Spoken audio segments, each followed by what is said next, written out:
കാണിക്കുന്നത്? കുറേ നേരമായല്ലോ ഫോൺ ചെവിട്ടുള്ളിൽ കൊണ്ട് വെച്ചിട്ട്. എന്തുറ്റി?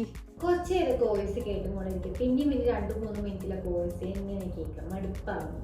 ഇതിന്റെ ഫോൺ ചെയ്താണ്.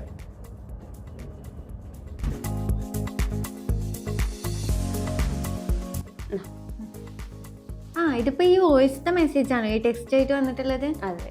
അപ്പൊ ഇതെങ്ങനെ ഈ ചെയ്തേ? അപ്പോൾ ഇതെങ്ങനെ ചെയ്തതെന്ന് നിങ്ങളും ചിന്തിക്കുന്നുണ്ടാവും. ബാ, ഞാൻ പറഞ്ഞുതരാം. അതിന് വേണ്ടിയിട്ട് വാട്സപ്പിൽ സെറ്റിംഗ്സ് ഓപ്പൺ ചെയ്തിട്ട് ചാറ്റ്സ് എടുക്കണം. ചാറ്റ്സിൽ വോയിസ് മെസ്സേജ് ട്രാൻസ്ക്രിപ്റ്റ് എന്നുള്ള ഒരു ഓപ്ഷൻ ഉണ്ടാവും. അത് എനേബിൾ ചെയ്യുക. അത് എനേബിൾ ചെയ്യുമ്പോൾ ചൂസ് ലാംഗ്വേജ് ചെയ്യും. അതിൽ ഇംഗ്ലീഷ് സെലക്ട് ചെയ്യാം. നിങ്ങളുടെ ചാറ്റിൽ പോയിട്ട് ഏത് വോയിസ് ആണോ നിങ്ങൾക്ക് ട്രാൻസ്ക്രൈബ് ചെയ്യേണ്ടത് ആ വോയിസ് ലോങ് പ്രസ് ചെയ്തതിന് ശേഷം 3 ഡോട്ട്സിൽ ക്ലിക്ക് ചെയ്യുക. അപ്പോൾ അതിലുണ്ടാവും ട്രാൻസ്ക്രൈബ് എന്നുള്ള ഒരു ഓപ്ഷൻ. അത് ക്ലിക്ക് ചെയ്ത് കഴിഞ്ഞാൽ നമ്മുടെ ആ വോയിസ് നമുക്ക് ടെക്സ്റ്റ് മെസ്സേജ് ആയിട്ട് വരുന്നതാണ്. ഇതിപ്പോൾ ഇംഗ്ലീഷ് മാത്രമേ ഉള്ളൂ നമുക്ക് ഇങ്ങനെ ചെയ്യാൻ പറ്റുന്നത്. അപ്പോൾ ഇതുപോലുള്ള ടിപ്സ് ആൻഡ് ട്രിക്സിന് വേണ്ടിയിട്ട് നമ്മുടെ പേജ് ഒന്ന് ഫോളോ ചെയ്തേക്ക്.